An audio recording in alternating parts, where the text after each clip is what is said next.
participamos da ceia, o que nós relembramos? Quando você está ingerindo, quando você está comendo ou bebendo este cálice, o apóstolo Paulo, ele falou que nós precisamos discernir o corpo de Cristo, porque há muitas pessoas que não conseguem discernir. Versículo 29, ele diz: pois quem come e bebe sem discernir o corpo, come e bebe para juízo para si. O que é discernir? É saber que você está comendo algo que é espiritual, que você está bebendo algo que é espiritual, e que não é comida normal, como você come pão, ou quando você bebe um cálice ou qualquer coisa, um suco. Então nós temos que discernir isso, ter discernimento, o que é o corpo, o que é o sangue de Jesus. Porque há muitos fracos e doentes, e há muitos que dormem porque não estão discernindo o corpo de Jesus. Come por comer, participa por participar. Não, querido, isso é uma comida espiritual. E o que uma comida espiritual pode fazer na vida de uma pessoa? Qual a sustentação de uma comida espiritual ela pode realizar ou fazer na vida de uma pessoa? Como essa pessoa vai se comportar a partir do momento que ela come uma comida espiritual? Elias comeu a comida espiritual? Comeu. Ele comeu pão e bebeu água. Quando ele estava deitado debaixo de um zimbro, pedindo a morte, o anjo vem e diz: levanta, porque a caminhada é longa. Ele fez o quê? Voltou a dormir de novo. Porque quem não tem uma sustentação espiritual na sua vida, quem não tem um alimento espiritual na sua vida, aqueles que não recebem um alimento espiritual para a sua vida, ele pode ouvir palavras, ele pode ouvir direções, mas ele volta a dormir. Ele volta a pedir a morte, ou dizer: não aguento mais viver aqui nessa terra, Senhor, me leva. Mas a partir do momento que esta pessoa recebe uma comida espiritual, a vida dele muda. Ele caminha nessa terra de uma forma totalmente diferente. Porque depois que Elias comeu deste pão e bebeu desta água que o anjo deu a ele, ele se levantou.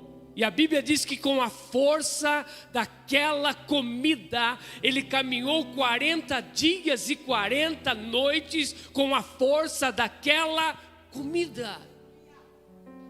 Isso é o que? Sobrenatural. O que sustenta as nossas vidas nos dias de hoje? O que nos dá força é a comida espiritual. Quando eu discerno o corpo de Cristo, quando eu estou discernindo o que é ceia, o que ela representa na minha vida. Jesus me comprou e hoje eu posso participar da ceia. Quem pode participar da ceia? Aqueles que Jesus comprou. Jesus comprou a todos? Sim, mas todos querem o resgate? Não. Há muitos que desejam permanecer na escravidão do pecado. Há muitos que desejam permanecer nas ruínas, nas mãos do diabo. Mas Jesus, ele comprou a todos, sim. Mas não é todos que querem isso. Não é todos que querem viver isso. Não é todos que querem uma vida de renúncia. Então só participava da Páscoa os escravos que eram comprados, ou pessoas que eram circuncidadas no Antigo Testamento. Hoje na ceia, para a pessoa participar da ceia, ela também tem que discernir o corpo de Cristo. Tem que entender o que ela está fazendo. Tem que entender aquilo que ela está participando. Não é uma comida comum, é uma comida espiritual.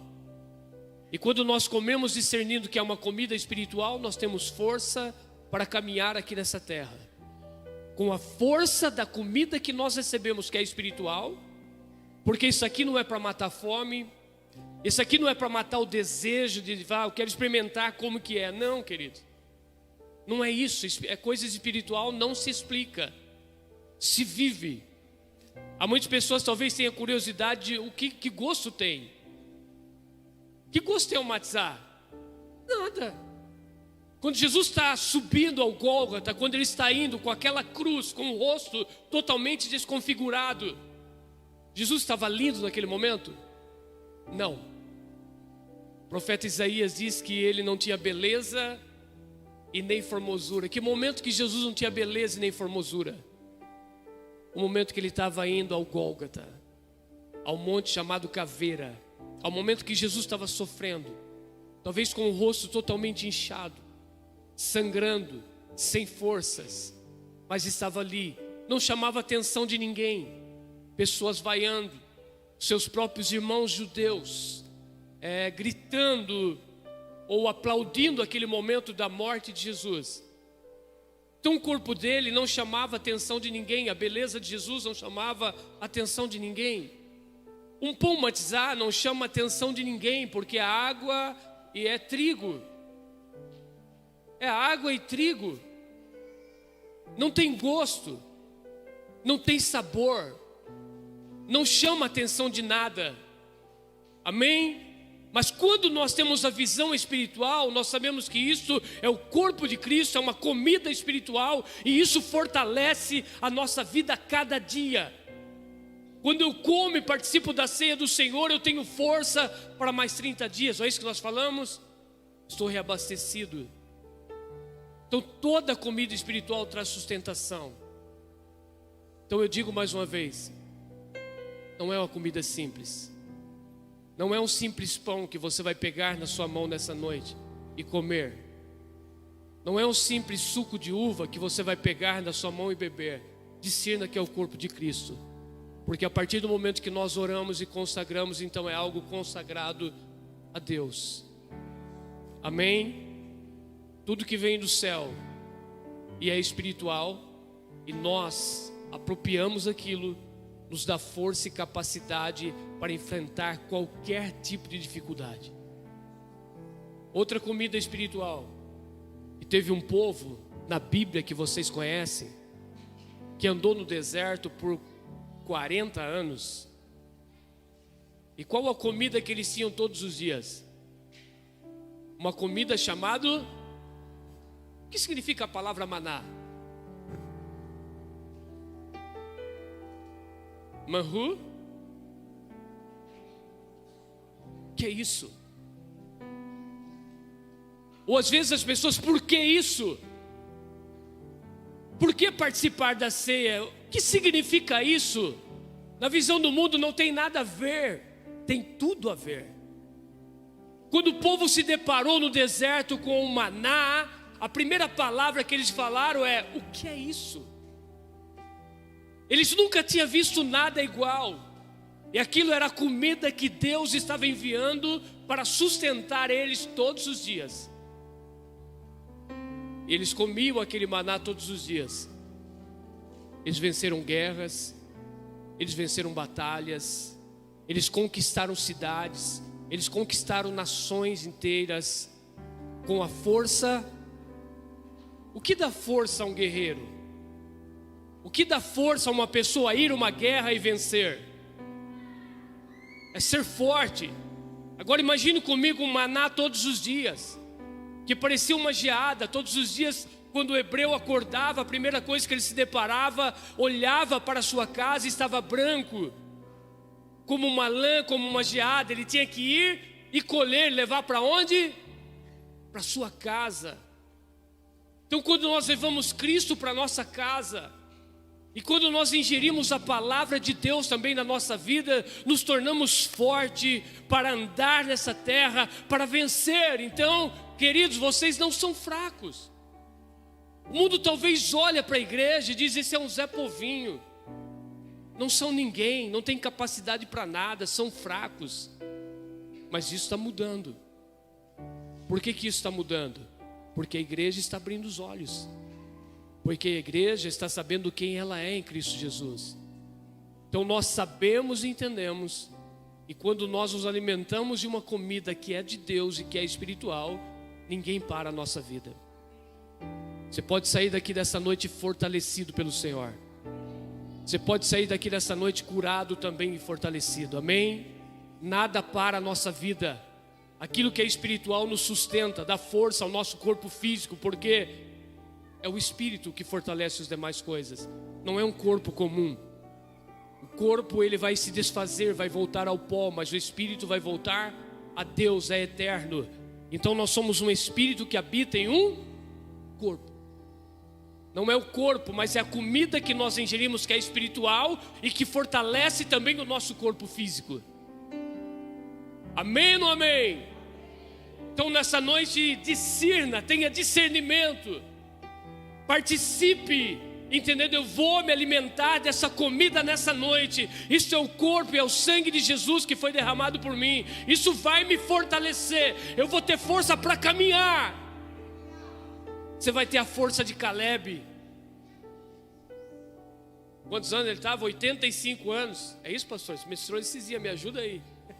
45 anos se passaram e eu tenho a mesma força. Por que ele falou isso? Porque todos os dias Caleb comia daquilo que era de Deus. Porque todos os dias ele se deparava com o maná e ia colher esse maná e levava para sua casa. Quando nós levamos Cristo para nossa casa, quando nós levamos o pão vivo que desceu do céu para nossa casa, Ele sustenta a nossa vida, Ele fortalece a nossa vida. Você vai ver gigante, você vai ver que eles são grandes e poderosos, que a fama dos gigantes são poderosas na terra. Mas um homem já de 85 anos de idade, que passou praticamente 40 no deserto comendo maná, Isaac, ele diz: eu estou com a mesma força de quando eu tinha os meus 40 anos lá atrás. Eu estou disposto a lutar com os gigantes, porque essa terra é nossa. Porque ele aprendeu a comer daquilo que é espiritual, ele aprendeu a ouvir a palavra de Deus. Foram dois homens que revolucionaram, Josué e Caleb. Caleb pela sua força, pela sua destreza, por aquilo que ele acreditava, e tendo a força porque caminhou debaixo de uma palavra. Quando ele vai reivindicar algo, está dizendo: Moisés falou lá atrás, nós entramos nessa terra, e ele disse que essa terra seria minha. Foi fácil? Ainda tem gigantes. Tudo que Deus prometeu a você, você pode reivindicar, mas vai ter gigante na tua frente, e você vai ter que ter força, coragem para enfrentar esses gigantes e mandar eles embora, dizer: essa terra é minha, isso aqui pertence a mim. Há muitos crentes que estão debaixo de promessa, mas quando se deparam com gigantes, ele se torna um raquítico espiritualmente, vira uma Angola, galinha Angola, isso? O que ele fala? Estou fraco, eu não aguento mais as guerras, estou fraco, não aguento mais ver gigante, estou fraco. Não, querido. Quando você olhar para gigante, diga: eu sou forte em Cristo Jesus. Quem prometeu foi Ele. Eu vou nessa guerra sim, Ele está à minha frente. Esses gigantes vão ter que sair da minha frente, porque quem prometeu foi Deus. Amém, Jade? Amém, Giz? Tem gigante na terra.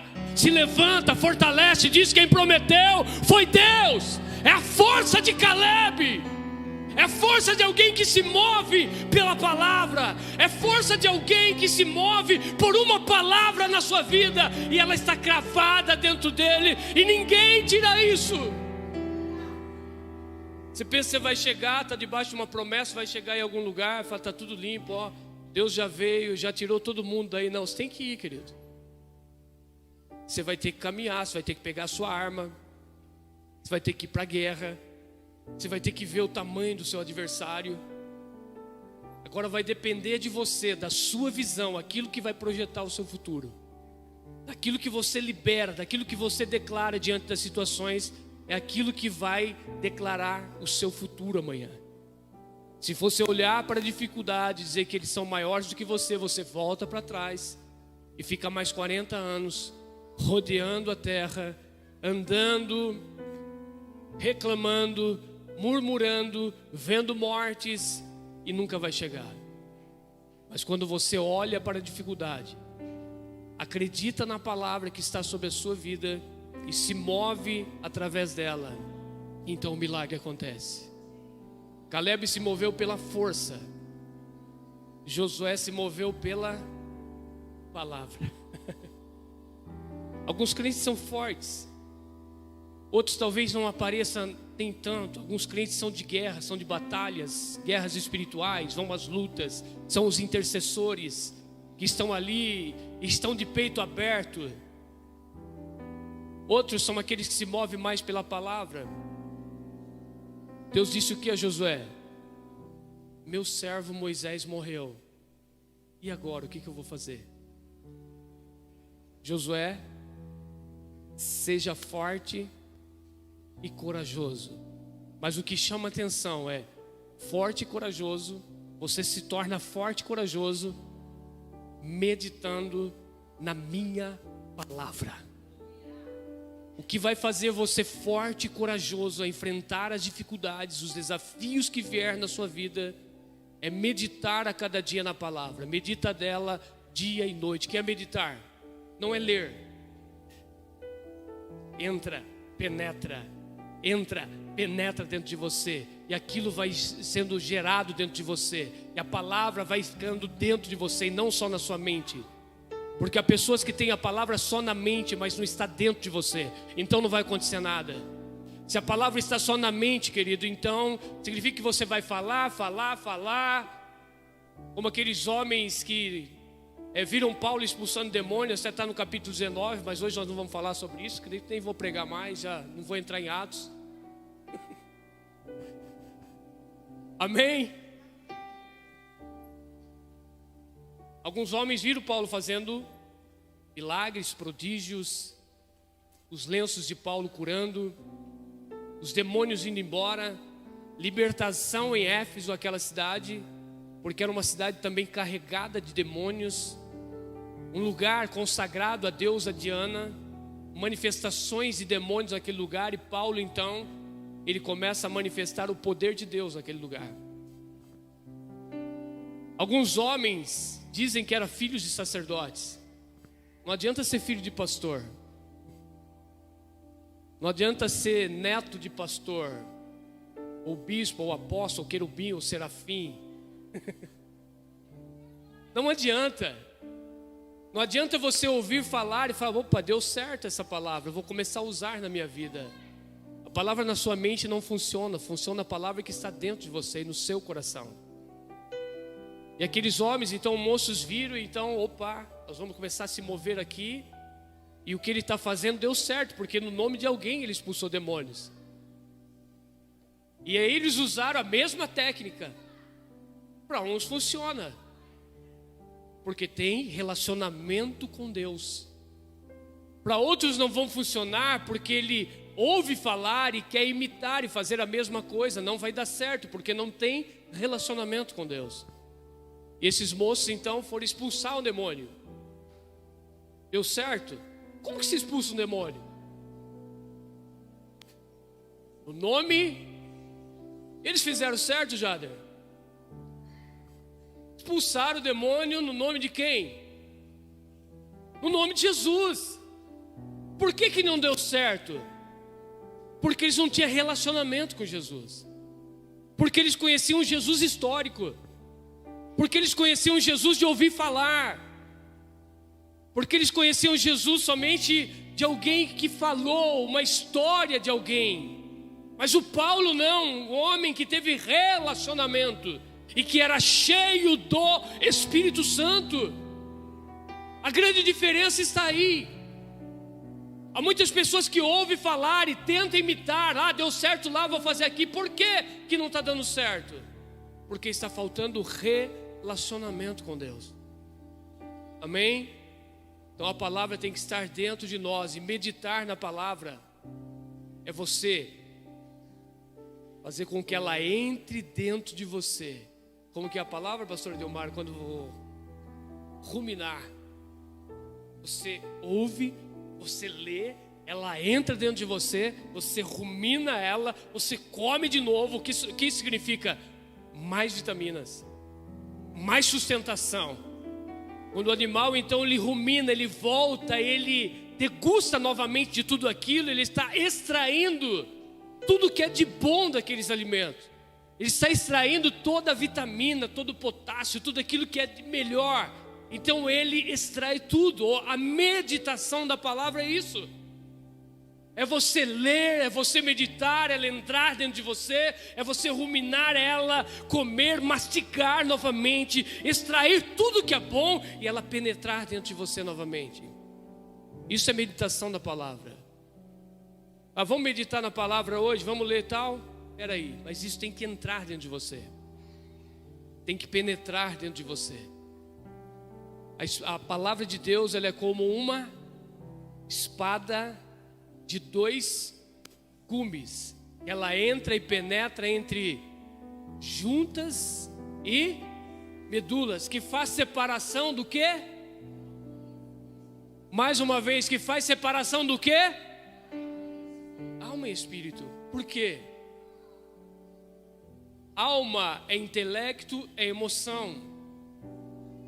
Espírito é aquilo que é a conexão com as coisas de Deus, das coisas invisíveis, das coisas que são espirituais. Então essa é a grande diferença. Quando o escritor de Hebreus fala a respeito disso, é porque a palavra ela tem que penetrar, entrar e fazer essa divisão entre alma e espírito. O que é emoção é emoção, o que é espiritual é espiritual. Porque muitas vezes as coisas são emoções, são coisas emocionais que vêm. Por isso que você tem que dar um tempo para o Espírito Santo. Você tem uma direção, você fala, mas eu quero a confirmação de Deus. Quero que Deus confirme algo comigo. Quero que Deus fale comigo. Uma decisão de um negócio, talvez você entrou aqui nessa noite e precisa tomar uma decisão. Em alguns negócios na sua vida, não tome decisão precipitada. Deixa o Espírito falar dentro de você, para ter essa divisão entre a alma e o seu espírito. O que for do espírito vai dar certo. Deus vai confirmar tudo na sua vida. Muitas vezes nós somos levados pelas nossas emoções, pelo nosso intelecto, pela nossa alma. Muitas vezes a nossa alma fala mais alto do que o espírito. Você crê dessa maneira ou não? Nós somos feitos de corpo, de alma e de espírito. Pergunta, onde o Espírito Santo ele mora? Se ele está dentro de nós, em que lugar o Espírito Santo está dentro de nós? No nosso corpo? Na nossa alma? Onde ele está? No Espírito. Então é no Espírito que nós temos que entender as coisas de Deus, deixar a alma de lado, deixar essa espada, que é a palavra de Deus, penetrar dentro de nós, fazer essa divisão entre alma e espírito. Muitas pessoas têm emoções, o que é emoções? Alma. Outras pessoas têm convicções e certeza, o que é espírito. Eu sei que é Deus que está falando comigo. Eu vou tomar essa decisão porque eu sei que é o próprio Deus, é o Espírito Santo que está falando comigo, não é a minha alma. Porque às vezes nós brigamos com a nossa alma, sim ou não? Ou só eu que sou louco aqui? Às vezes você briga com ela, fala, não é assim não posso fazer isso. Isso é desejo da alma, isso é minha alma. Ciúmes, inveja de pessoas, é alma. Mas quando é o Espírito é algo diferente. Então por isso nós damos tempo ao Espírito Santo para falar conosco, para confirmar algo na nossa vida, para nos orientar corretamente em decisões que devemos tomar na nossa vida. Todas as nossas decisões têm que ser pautadas na palavra e com a ajuda do Espírito Santo, testificando tudo em nosso coração. Porque às vezes nós recebemos ofertas de manjares desse mundo, que parece que é bom, que é normal, que pode fazer, que dá certo, mas nós temos que ouvir a voz do Espírito Santo. Assim como Daniel, quando vieram oferecer os manjares da Babilônia, coisa normal, não é? Podia participar? Todos estavam participando. Todos os jovens e moços daquela época que foram levados ao palácio de Nabucodonosor, todos eles participariam normalmente, mas o Daniel falou o quê? Não, nos dá 10 dias tempo para provar que é Deus que está falando com você. Às vezes nós precisamos de um tempo para tomar decisões na nossa vida. E quando Deus vai falar conosco, quando nós estamos em oração, em comunhão com o Espírito Santo, então Ele vai gerando aquilo dentro de nós, nós vamos entendendo que Ele vai nos dar uma resposta certa. Daniel então falou, nós vamos beber água e vamos comer legumes, é isso? Durante 10 dias, quantos dias Daniel pediu? Talvez você entrou aqui hoje, eu não sei por que estou falando isso, não ia falar sobre isso. Estou aqui com o meu esboço aberto ainda, quando apareceu Apolo. Eu falei que ia ministrar sobre a ceia. Deus está dizendo, espera 10 dias, para que você venha tomar essa decisão na sua vida. Não deixe a sua alma falar mais alto, deixe o Espírito Santo testificar no seu coração. Amém? São respostas que nós precisamos na nossa vida. Não tomar decisões precipitadas. E Daniel diz o que então? Aguarde 10 dias. E depois de 10 dias o que aconteceu? Olharam para Daniel e os seus amigos e viram que o rosto deles era totalmente diferente dos outros jovens. A comida que a Babilônia ofereceu e deu àqueles jovens não era como o semblante de Daniel e dos seus amigos que comeram de outra comida. Então, através da vida de Daniel e de outras pessoas que decidiram não se misturar e não ingerir os manjares do rei, eles mostraram que eles eram diferentes e que a palavra deles tinha valor e que havia um Deus que agia na vida deles. Amém? Não vou pregar, tá? Nós já vamos participar da ceia, depois nós vamos orar e vamos todo para casa. Se eu for entrar aqui em Atos, nós vamos mais longe. Eu gosto de ser dirigido pelo Espírito Santo, amém? Então, se essa é a palavra que Deus deu aqui até esse momento, que você coma dela tudo aquilo que foi liberado aqui. E que agora, nesse momento, nós possamos ampliar a nossa visão espiritual.